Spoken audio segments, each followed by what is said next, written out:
18세기 한 지금 300년 전이죠.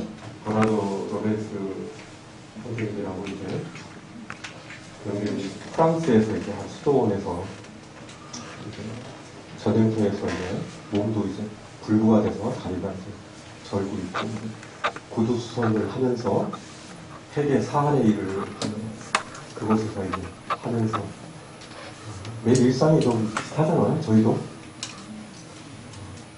저도 한 직장에 오래 있다 보니까 굉장히 타성이 좋고 똑같은 일만 같이 하고 아침에 일어나서 또 같은 동일한 분들 보고 또 동일한 일을 하고 이렇게 하는데 그래서 이제 그들이 한 말 중에 이게 하나가 이렇게 저한테 좀 마음에 다가오더라고요. 무엇을 하느냐가 중요한 것이 아니라 내가 지금 하나의 임재 가운데서 내가 믿느냐가 중요하다. 이렇게 그런 부분을 말하고 있더라고요. 어떻게 보면은 저희가 이 땅에서의 삶이 신대기라고 할까요? 신대기의 삶이 잘 안 되기 때문에 계속 주님의 임재 가운데 있을 때 우리의 어떤 그 움직임과 우리의 생각과 우리의 의도와 우리의 계획들이 주님의 임재 가운데 있을 때 그것들이 풀어지면서 하나님 인도하심, 하나님의 임재, 하나님의 연합 이것이 더 중요하다는 사실들을 알면서 우리가 그때 힘이 빠지잖아요. 힘 빠지면서 그 힘 빠짐은 우리가 무기력의 힘 빠짐이 아니라 하나님의 인도하심에 대해서 내가 이제 나의 앞섬과 나의 나섬과 나의 불필요한 긴장과 내가 어떻게 의도해서 이 새 생명의 이 삶을 뭔가 괜찮게 해보려고 하는 그런 움직임에서 이제 쉬는, 그런 안식하는 그런 부분들이 자꾸 잊어버린다는 생각이 들었습니다. 이 새하늘과 새 땅 앞으로 일어나지 않았죠. 지난번에도 계속 말씀을 하지만 이 땅 가운데서 이제 새하늘과 새 땅, 주님이 오시면 우리가 이제 7년 다할란 있을 것이고 천년 왕국이 있을 것이고 그리고 새하늘과 새 땅이 있을 것입니다.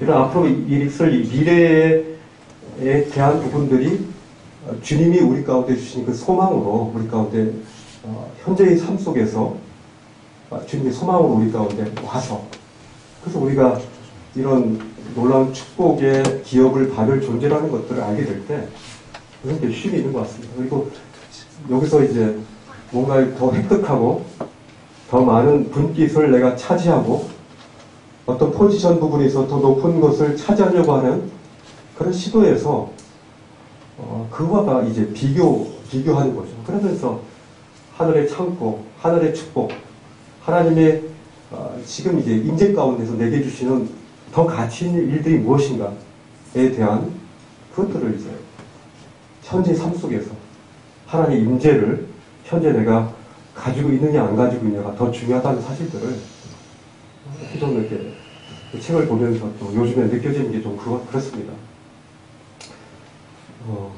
오늘 이게 말씀을 오늘 계시록 21장 조금 나갈 텐데요. 이렇게 말씀을 나올 때 같이 이렇게 읽으시면 이게 말씀을 같이 봉독하는 것이 되게 좋은 것 같습니다. 말씀을 읽어나가면서 결국은 이 말씀의 초점은요 하나님이십니다.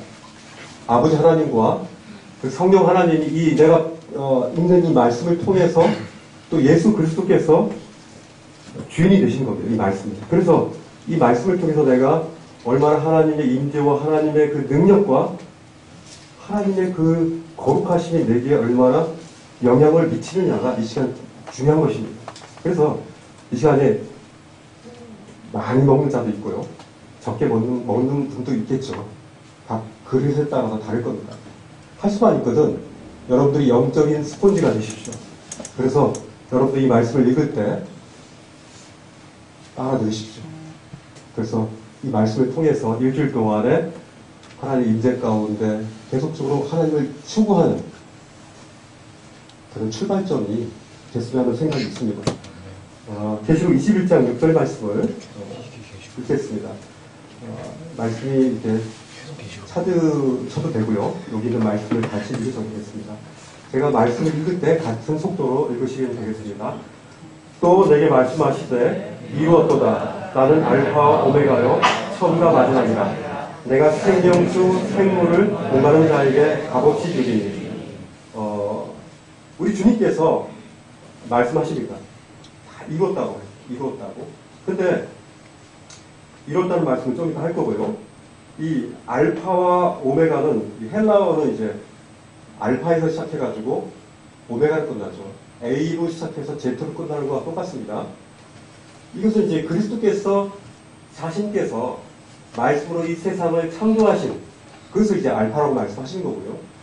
이제 시간의 차원에서 우리가 이해할 수 있는 이 3차원적인 관점에서, 시간의 관점에서 이 부분을 말씀해 주셨는데요. 이제 알파와 오메가, 시작과 끝이 되시는 주님이 시작을 그렇게 시작하셨고 마무리를 그렇게 지으시는 분이라는 사실들을 하나님께서 직접 말씀하시는 거죠. 여기 보시면요. 이 생명수에서 나오는 샘물을 목마른 자에게 값 주고 사라고 했으니까 무료로 주라는 거예요. 값없이.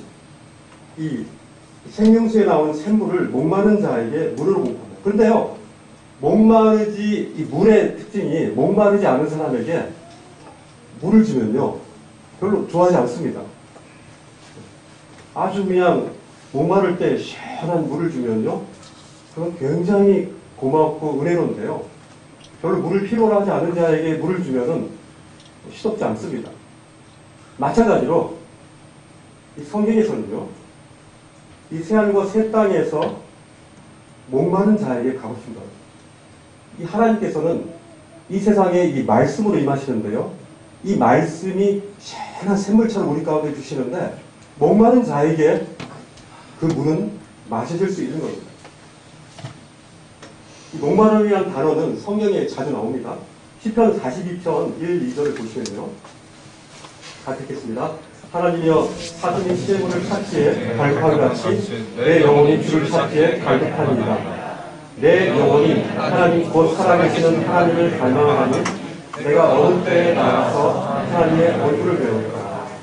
이 시편 기자는 사슴이 시냇물을 찾기에 갈급함이라는 이 비유를 들었습니다. 이 하나님을 향한 우리 인간의 갈망이 이 목말라 죽을 것 같은 이 사슴의 헐떡임 같이 표현하고 있는 것입니다. 지금 대지는 다 목말라 있고요. 비가 오지 않습니다. 땅은 쩍쩍 갈라져 있고 이제 냇가는 물이 없습니다. 이제 거의 진흙도 다 말라가 있고 사슴이 그런 환경 가운데 있으면 어떻습니까? 제자리에 있으면 그 사슴은 죽습니다. 수분기가 이제 떨어지면 이제 무릎에 힘이 떨어지고 주저앉을 것입니다. 이 사슴에게는요, 물냄새를 맡을 수 있는 예민한 코를 주셨습니다. 그래서 사슴은요, 그 물을 찾아서 그 물냄새가 나는 산에 올라갑니다. 그런데도 시냇가가 발견되지 않습니다. 그럼 또 가야 되는 것입니다. 우리 인간이, 저희 성도가 하나님을 향한 이 갈망, 갈급함이 바로 이런 것입니다. 우리가 이렇게 사슴의 시냇물에 물을 갈급함 같이 하나님의 말씀을 갈급하다면 저희들은 이곳에 놀라운 하나님의 나라가 우리 가운데서 우리는 누리게 될 것입니다. 우리가 하나님의 나라를 마음껏 누리지 못하는 이유는 하나님을 향한 그 갈망, 목마름이 다른 것으로 채워지기 때문입니다. 그래서 우리는 하나님을 누릴 수가 없는 거죠. 나의 영혼이 바로 나의 영혼의 침체의 원인은 바로 목마르지 않기 때문에 그렇다는 것입니다. 하나님의 말씀에 대한 목마름, 하나님 그 임재에 대한 그 갈망, 하나님과 연합돼서 뭔가 이 하나님의 일을 하고 싶어하는 그런 욕구, 이런 것들이 결여되어 있고 그 칸에 다른 세상의 것들이 들어와서 함께 공존하고 있는 것입니다. 그것이 우리의 연약함이자 우리의 현실이자 우리가 점점 더 주님의 영역을 더 넓혀야 될 우리의 숙제이기도 합니다. 계시록 21장 6절에 다시 한번 보시죠. 또 내게 말씀하시되 이루었도다. 나는 알파와 오메가요 처음과 마지막이라. 내가 생명수 생물을 목마른 자에게 값없이 주니. 이 새하늘과 새 땅에 들어가는 성도들의 그런 특징이 바로 하나님의 생명수인 바로 예수 그리스도를 목말라 한다는 이 말씀이 이곳 가운데 있는 것입니다. 바로 그리스도를 추구하는 것이고요. 이것이 이제 새하늘과 새 땅의 거주민들의 특징이 될 것입니다. 그 나라에 바로 그냥 마냥 그냥 하부 치고 그냥 꼭 몽롱한 상태에서 있는 것이 아니라 그곳에서 바로 하나님을 섬기는 거고요. 그곳에서 바로 하나님을 목말라하면서 하나님을 마시는 겁니다. 그것이 바로 새하늘과 새 땅의 특징이라는 것입니다. 이와 같은 사례가요. 요한복음 4장에 나오는데요. 4장 10절 14절을 보면요. 같이 읽겠습니다. 예수께서 대답하여 이르시되 이 물을 마시는 자마다 다시 목마르리니와 내가 주는 물을 마시는 자는 영원히 목마르지 아니하리니 내가 주는 물을 그 속에서 영생하도록 솟아나는 샘물이 되리라. 자, 내가 주는 물을 마시면 우리가 더 이상 목마르지 않는 그런 샘물이 너 가운데 있다고 그랬죠. 이 사마리아 여인은 예수님을 만났죠. 그 가운데 온갖 결핍이 많이 있죠. 오히려 세상 속에서도 창렬하고 얘기를 듣고 그리고 부끄러움 가운데서 그 정오의 뜨거운 햇빛 가운데 그가 사람들을 피해서 물을 기르러 옵니다. 우리가 이 땅에 사는 동안 우리는 물을 먹어야 됩니다. 그리고 채워야 됩니다. 근데요, 내가 예수님께서 말씀하시면 나는 영원히 목마르지 않는 샘물이 된다. 이것이 이 여인에게 아직 들어가지 않았다. 이것이 언제 완성됩니까? 바로 다 이루었다. 요한복음 19장 30절에 예수님께서 다 이루었다는 말씀을 통해서 이 생명수 대신 이 예수님께서 우리 가운데 들어올 말미암아 우리 그 배에서 생수의 강이 흘러나오는 그런 놀라운 생명을 우리 성도들은 가지게 돼요. 근데 여러분들 정말 만족합니까? 더 이상 완벽하게 채워졌기 때문에 더 이상 그 영생하는 샘물을 마시지 않아도 됩니까? 바로 이것의 완성이 바로 새하늘과 새 땅에서 바로 완성되는 것입니다. 그래서 주님께서 21장 6절에 내가 말씀하실 때 이루었다고 말씀하시는 겁니다. 이루었다. 십자가에서 다 이뤘다 말씀하셨고 또 새하늘과 새 땅에서 이뤘다라고 주님께서 다시 말씀하시는 겁니다. 이뤘다라는 건요, 주님께서 이제 죄에 대해서 다 갚으셨다는 의미죠. 근데요, 우리 주님의 복음이 요즘에 1대1, 1+1이 많습니다. 그래서 복음이 너도나도 이제 복음을 안다고 합니다. 그리고 이 많은 사람들이 이 복음을 듣는데요. 이미 자신 마음 가운데 자신의 비밀 금고에 괜찮은 것들은 잔뜩 다 재워놓고 그리고 바로 천국이 보장될 수 있는 바로 예수 그리스도라는 한 분을 이제 저희 마음 가운데 초대하는 겁니다. 1+1의 이 종교적인 그런 삶을 사는 겁니다. 이들 가운데는 처음에는 이제 자기가 죄에 대해서 용서받고 싶고 또 천국 가고 싶기 때문에 그런 거에 대한 갈급함이 있습니다. 그런데요, 그런 사람들의 특징은 이제 나타납니다. 그의 열매를 통해서 나타납니다. 그 가운데 영적인 목마름이 없는 것입니다. 영적인 목마름이 없다는 건 뭡니까? 하나님의 말씀을 먹지 않고요. 하나님의 성도들과 함께 그 그 안에 들어있는 예수 그리스도의 그런 놀라운 성품들이 나누어지는 그런 순간, 그런 장소이 바로 교회 가운데서 자신들을 나누기를 원하지 않는 겁니다. 자신의 개인적인 성향을 여전히 유지하고요. 그리고 종교적인 그런 부분만 유지하는 그런 수준에 있다는 것입니다. 영적인 갈망과 목마름이 그들 가운데 없다는 것입니다. 그런데 이 사마리아 여인은 욕구가 있었죠. 욕구가 있었기 때문에 주님이 그 가운데 그 복음을 제시했을 때 그의 갈급한 그런 사슴의 그런 목마름이 있었기 때문에 그가 복음을 받은 것입니다. 마태복음 19장 20절 22절을 보시면요. 같이 읽겠습니다.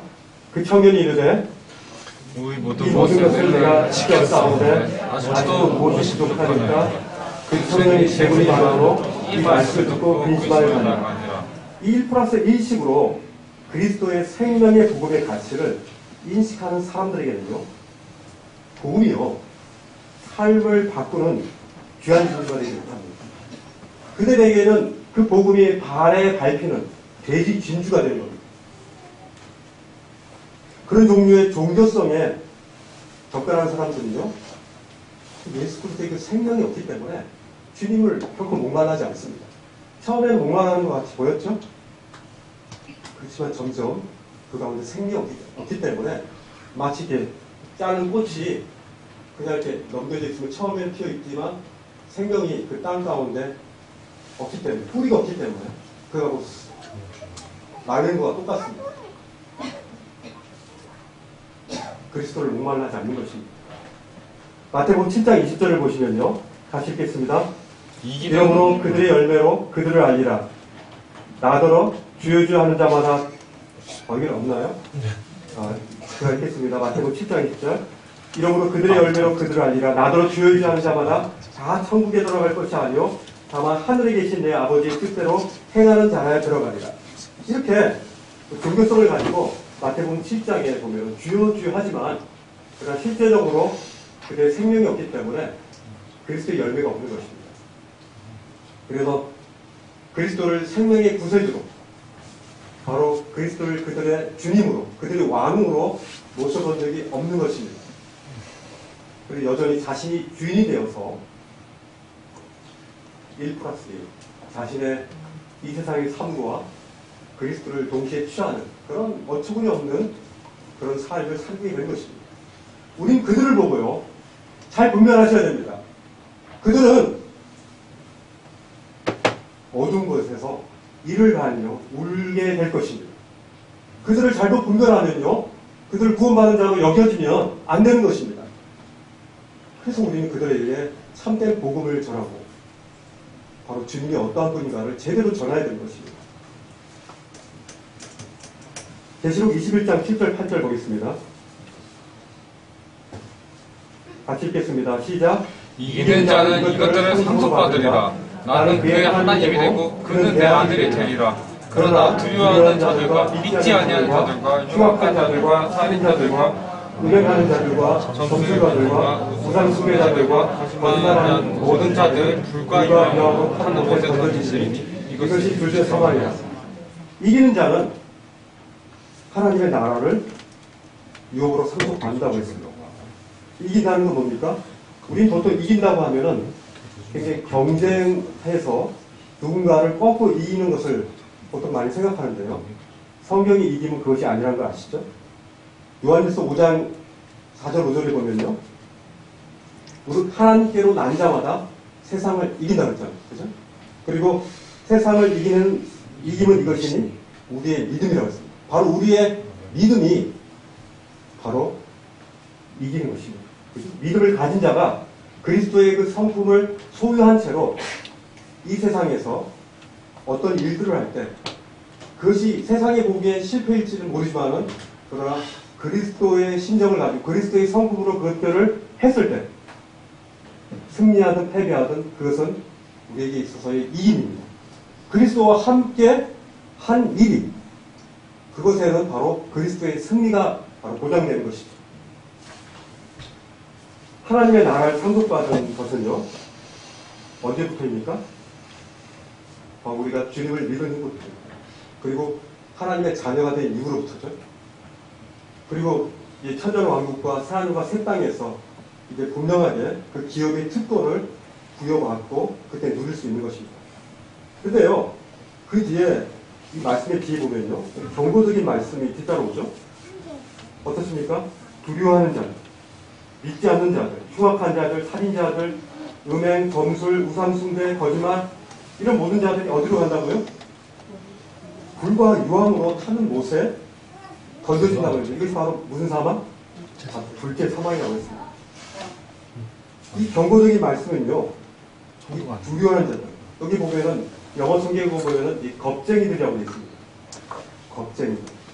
다시 말하면 진리가 자신 앞에 놓여졌는데도 불구하고 그 진리에 대해서 그의 양심과 그가 배웠던 그런 도덕과 윤리를 그것에서도 쏟아붓지 않고 이 세상의 개인의 이익을 위해서 그걸 선택하는 거죠. 그 두려워하는 자들, 겁쟁이들이라고.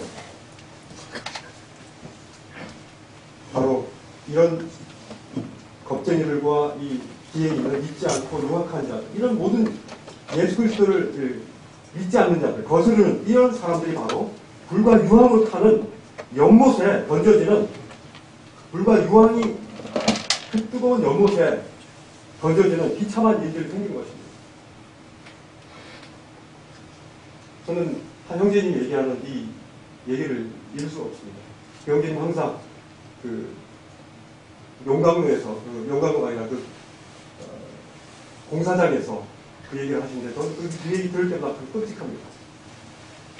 우리 뭐죠, 아스팔트, 액 있지 않습니까? 예전에 어항 같은 거 이렇게, 실리콘 대신에 했잖아요. 폴타를 예전에는 지금도 하긴 하는데, 요즘에 약식으로 나왔죠. 폴타를 이제 펄펄 끓입니다. 그리고 나서 이제 옥상 방수를 위해서 그것들을 이제 퍼가지고, 이제 그 옥상에다가 이거 뿌려가지고 옥상 방수를 하는데요. 어느 날 영재님 걸 봤는데, 이제 큰 쇠 다라에다가 그거를 퍼가지고 위로 올리다가 그것이 이제 쏟아진 거예요. 그때 밑에 그 공사장 밑에서 일하던 그분이 그 뜨거운 폴타르를 이제 맞은 거죠.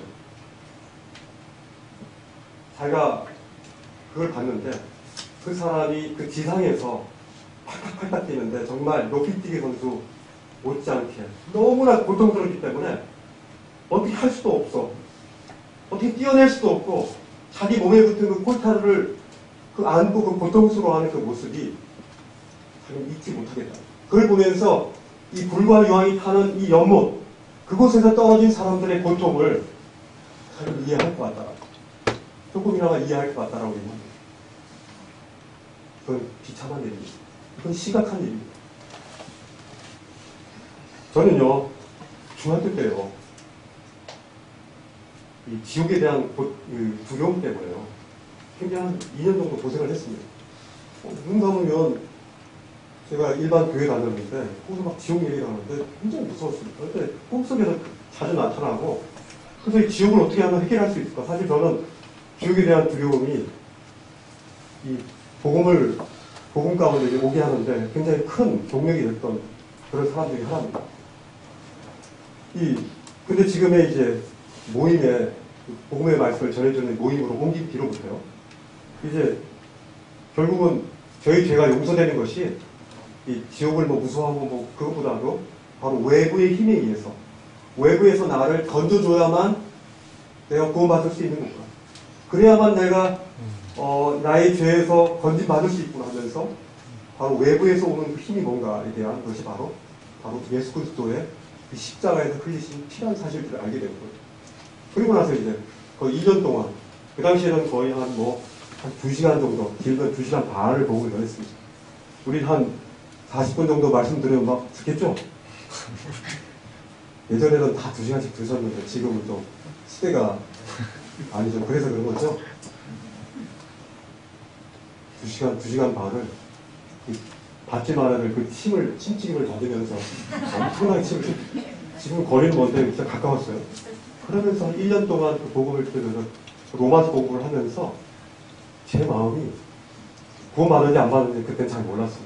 근데 복음을 들을 때마다 제 마음이 이 놀라움을 넘어서 경탄이었습니다.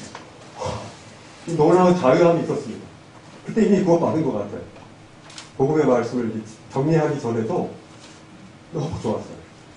말씀에 대한 추구가 대단했던 것 같아요.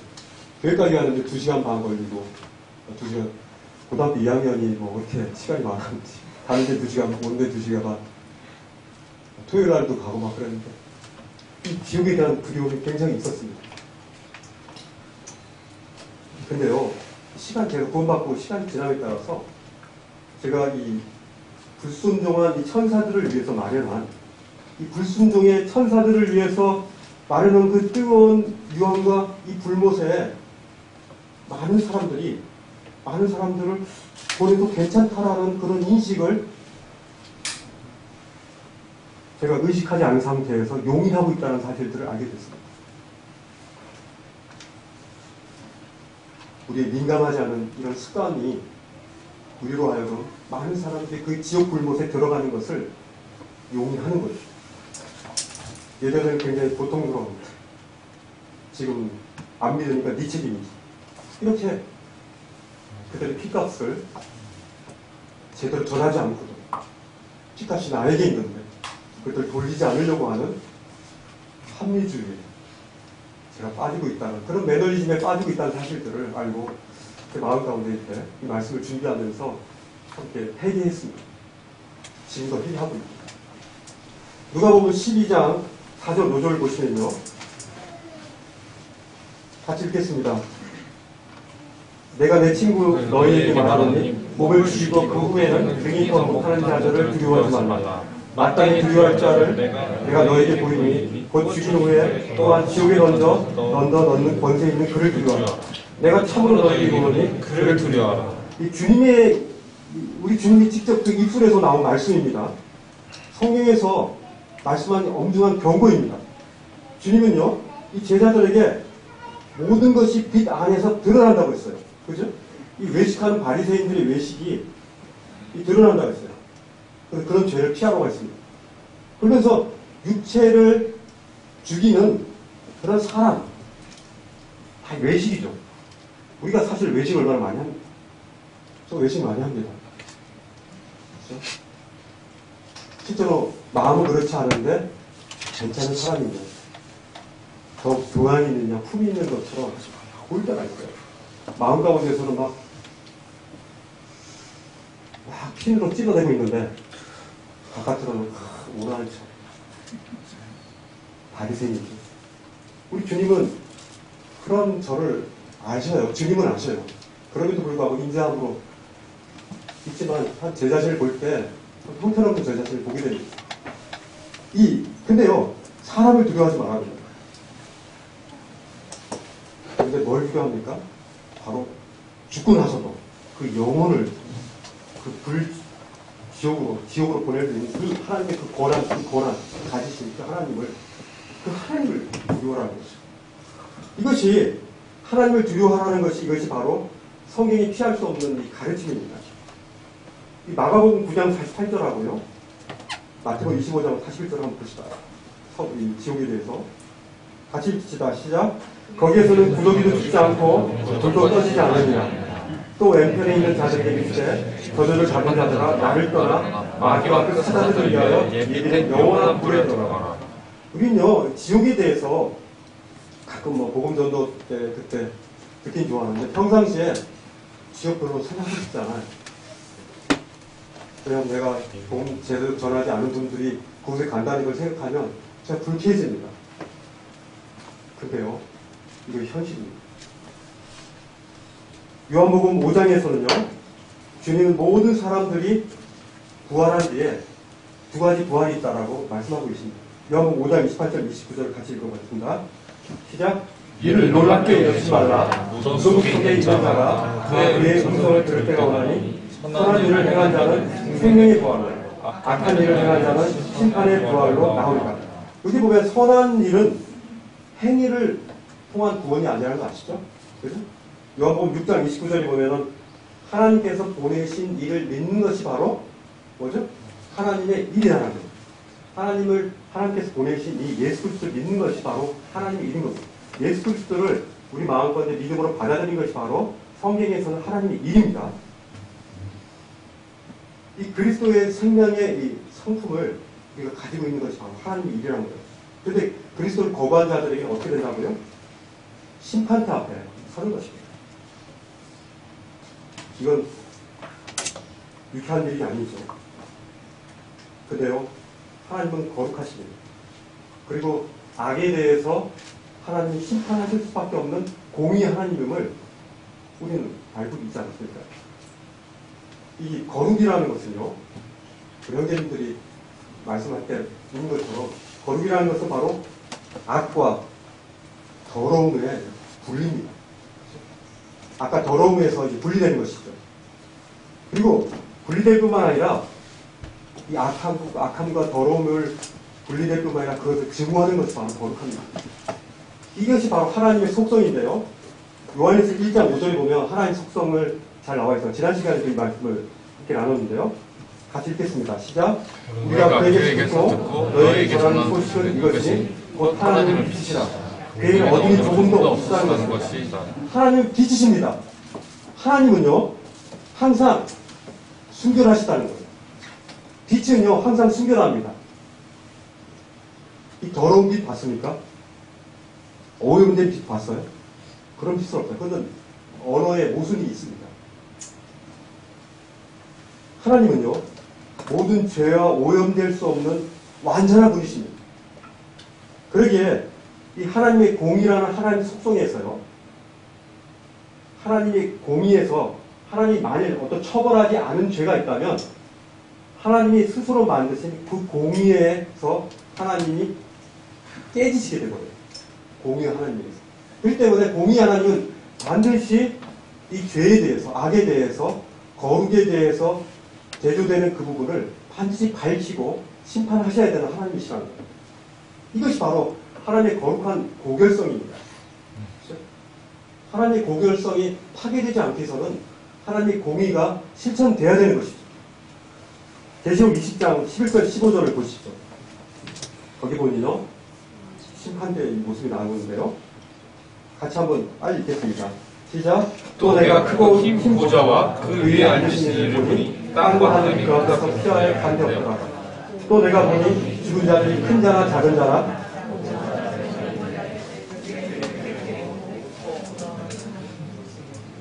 죽은 자들이 자기 행위를 따라 책들이 기록된 대로 심판을 받으니 바다가 그 가운데서 죽은 자들을 내주고 또 사망과 음부도 그 가운데서 죽은 자들을 내주되 각 사람이 자기 행위대로 심판을 받고 이것은 둘째 사망 곧 불못이다. 누구든지 생명지지에 기록되지 못한 자는 불못에 던져졌다. 이 최후의 심판관이신 주님은요, 모든 시대의 잘못을 심판하십니다. 모든 상황이 고려할 것입니다. 여기 보시면요, 복음을 거부한 구원받지 않은 사람들은요, 자기 행위에 따라 책들에 기록된 대로 자신의 행위의 등급에 따라 차별화된 심판을 받게 된다고 이 말씀하고 있습니다. 그렇죠? 심판관이신 주님은요, 이 우주의 최고의 법정에서 이 세상의 모든 불법을 처리하신 거예요. 얼마나 무서운 장면입니까? 이 법정에서의 판결은요, 하나님이 완전하신 것처럼 완전하고 결코 비정당화 될 수 없는 완벽한 정당화된 법정인 것입니다. 아직도 이곳에서 이 예수 그리스도께서 이 제공하신 이 은혜의 이 구원의 복음을 아직 받지 않으신 분이 있다면 이 시간 마음 가운데 아직도 늦지 않았습니다. 아직도 은혜의 때고요. 아직 구원받을 만한 때이기 때문에 그냥 오늘이라도 이 구원의 복음의 말씀을 듣고 저희가 함께 이 피하는 새 땅에 동참하는 그런 놀라운 영광을 얻으시는 오늘 한마디 했으면 좋겠습니다. 요한복음 5장 24절에 보시면요, 같이 읽겠습니다. 시작. 내가 진실로 너희에게 이르노니 내 말을 듣고 또 나 보내신 이를 믿는 자는 영생을 얻었고 심판에 이르지 아니하니 사망에서 생명으로 옮겼느니라. 그죠? 바로 예수님께서 직접 하신 말씀인데요. 내 말을 듣고 그리고 나 보내신 이 하나님을 믿는 자는 어떻다고요? 믿는 자는 바로 영생을 얻고 새하늘과 새 땅을 갈 수 있다는 겁니다. 그리고 이 심판대에서 쓰지 않는다는 거죠. 이 죄의 심판대. 그리고 사망에서 생명으로 옮겨지는 이 놀라운 축복을 받는다는 겁니다. 이 고린도 후서요 5장 21절 한번 보겠습니다. 시작. 하나님이 죄를 알지 못하신 이를 우리를 대신하여 죄로 삼으신 것은 우리로 하여금 그 안에서 하나님의 의가 되게 하려 했습니다. 바로 우리가 하나님의 의가 되게 하기 위해서 바로 예수 그리스도를 지금부터 2000년 전에 그 갈보리 언덕에서 그 죄가 없으신 그 하나님이 인간이 되셔서 그 손과 발에 못을 박으시고 피를 흘리셔서 우리의 죄를 다 갚으셨다는 놀라운 사실들이 우리 가운데 말씀하는 겁니다. 그래서 우리가 이 죄가 다 용서된 이후에 바로 우리는 예수 그리스도의 공의의 옷을 입고 우리는 당당히 죄가 없는 채로 하나님이 마련하신 그 맨션, 그 아파트에 우리는 가게 되는 것입니다. 우리는요, 말씀을 준비하면서 그런 생각이 들더라고요. 우리는 제 개인적으로 나는 지금 어디를 가고 있는가? 마치 오랫동안 어떤 가고픈 그런 가고 싶은 곳이 있잖아요. 저것도 정말 가고 싶다. 근데 그곳을 가기 위해서 돈을 저축해 놓습니다. 그리고 나서 이제 일정량이 찼을 때 이제 경비와 이제 여러 비용이 됐을 때 이제 그것을 여행비를 이제 하고 이제 비용을 지불하고 갑니다. 근데요, 오늘 호텔에 머물렀습니다. 근데 호텔이 좋아요. 너무 살기가 좋아. 그래서 그 호텔에서 그 여행지로 가야 되는데 가지 않고 그 호텔에 계속 있는 겁니다. 머물러 있습니다. 혹시 내가 그러고 있지 않나 그런 생각이 들었어요. 나의 목적지를 향해서 난 지금 워킹 하고 있는가? 아니면 호텔에서 스테이 하고 있는가? 머물러 있는가? 여행을 포기한 거죠. 그리고 그냥 그곳에 주저앉아서 편안함과 안위함을 추구하는 겁니다. 저희 모습이 그렇다는 얘기입니다. 이 세상의 삶에 왜 이렇게 집착하는가 내가? 이렇게 걸핏하면 이렇게 들려오는 미디어라든지 어떤 물질이라든지 또 건강이나 이런 것들에 보면 자주 집착하게 됩니다. 내가 왜 이러지? 뒤돌았으면은 제가 이제 그 부분에 대해서 후회를 하고 다시 0점 조정. 저 뭐가 보이나 달려갔다가 허둥허둥 되면서 다시 달려오고 그렇지만 다시 원점이라는 거죠.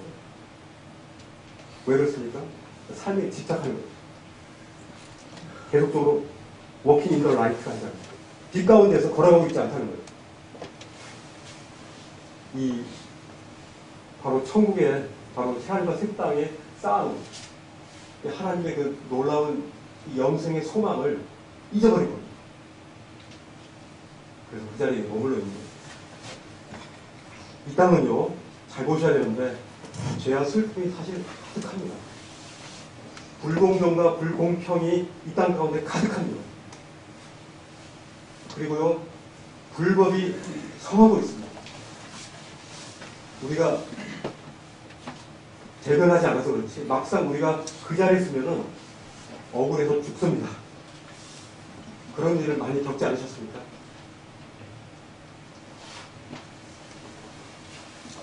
근데요, 우리가 천국의 문을 열고 하늘과 새 땅의 그 놀라운 하늘과 새 땅 그리고 하늘에서 내려오는 그 새 예루살렘 바로 교회 신부이죠.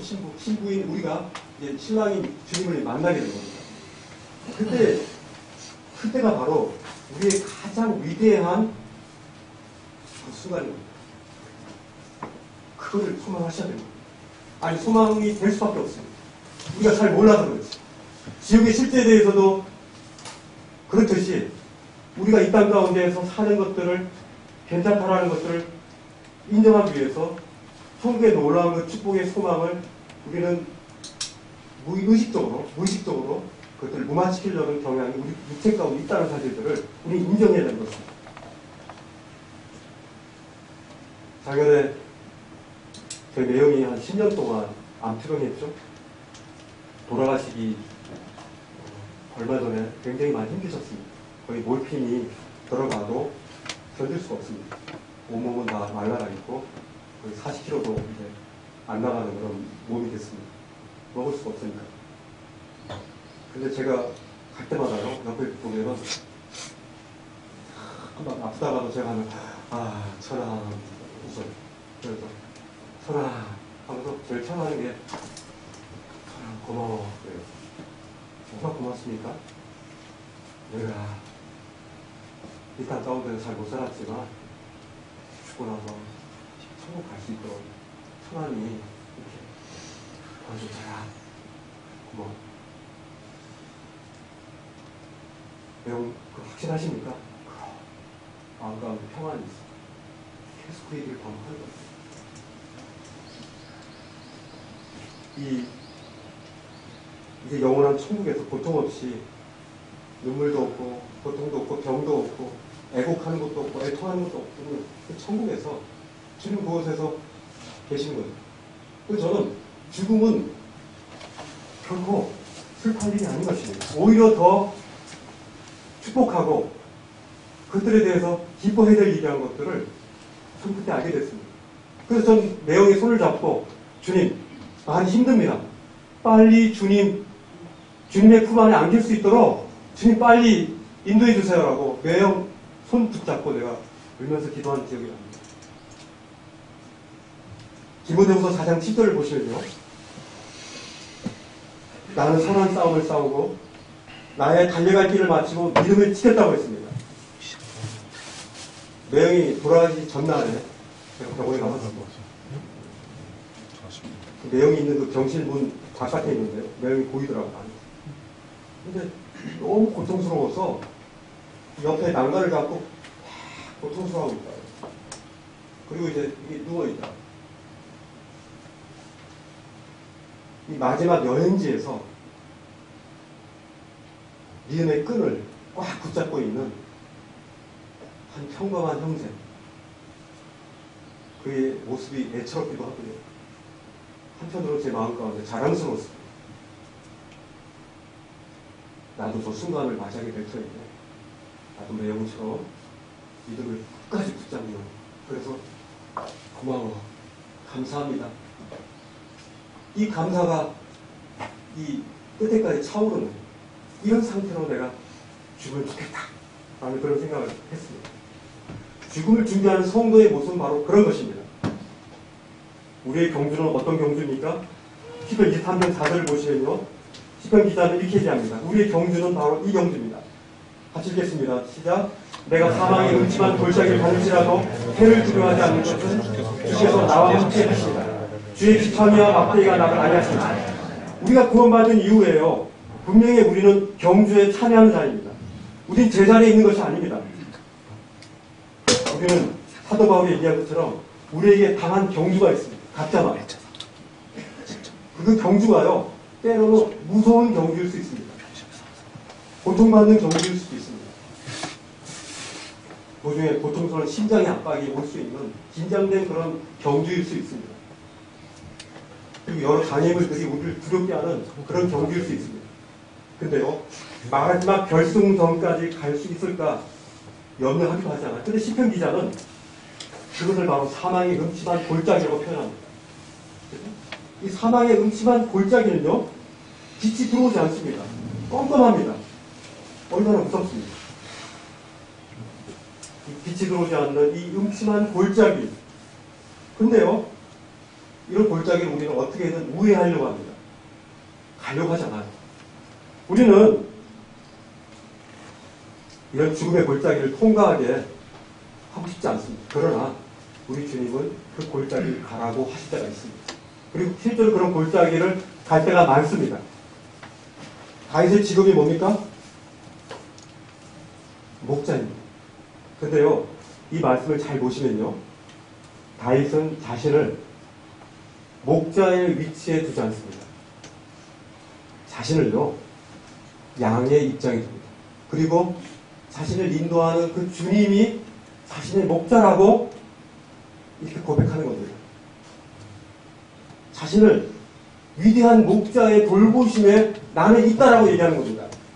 이 말씀 속에 매우 중요한 핵심은요, 그가 두렵지만 그 두려움에도 불구하고 사망의 음침한 골짜기에 가는 것입니다.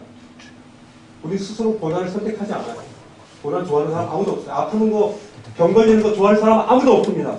그러나 그 가운데 있을 때 바로 주님의 임재가 있다면 그 사망의 음침한 골짜기에서 문제 못 갑니다. 양은 어디에서 안심하는 겁니까? 목자 곁에 있을 때 안심입니다. 그걸 안이라고 합니다. 어디에서도 이 두려움에서 안할 수 있습니다. 양은. 목자가 있을 때. 목자의 임재 속에서 가능합니다. 목자는요, 이 양이 구덩이에 빠졌을 때 그 지팡이를 가지고, 그 휘어진 지팡이를 가지고 그를 던져 올립니다. 그리고 남북한 짐승이 왔을 때 목자는 도망가지 않습니다. 그리고 지팡이를 가지고 그를 칩니다. 짐승을 칩니다. 우리 주님은요, 지팡이와 막대기로 무장하셔서, 물론 능력 있으신 분이지만 우리로 하여금 목자 되신 주님은 우리가 빠졌을 때 우리를 수렁에서 건져주시고, 짐승들이 우리를 위협할 때 우리를 막대기로 쳐서 그들을 쫓아내시는 목자이신 주님이라는 사실입니다. 이 얼마나 놀랐습니다. 우리 주님은 결코 패배하지 않으시는 주님이십니다. 우리 주님은요, 결코 도망가지 않으시는 분입니다.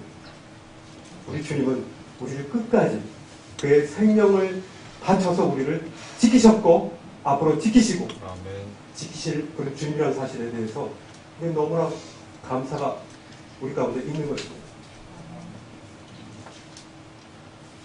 만약 목자가 쓰러지면요, 양들은 다 죽습니다. 양들은 모든 것을 잃어버리게 됩니다. 근데 우리 주님은 결코 쓰러지지 않는 것입니다.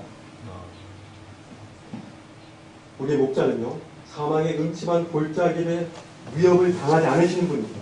그뿐만 아니라 사망의 음침한 골짜기를 만드셔서 우리로 하여금 그곳을 통과하게 허락하신 분이라는 사실들을 우리는 아셔야 될 것입니다.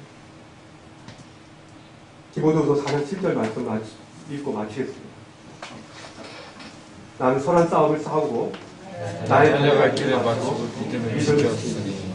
우리가 가는 이 여정 속에 주님이 함께 하십니다. 새하늘과 새 땅에 도착하기까지 주님의 인도하심이 구원받은 이후로 계속되는 것입니다. 우리는요, 우리의 고민은 우리 현장 속에서 주님의 임재 가운데 내가 있는가 없는가? 깨어있는가? 아니면 그것을 무관심하는가? 이게 중요한 것입니다. 주님의 임재 가운데 하루하루 순간순간을 가는 이 여정이 됐으면 합니다. 기도하겠습니다.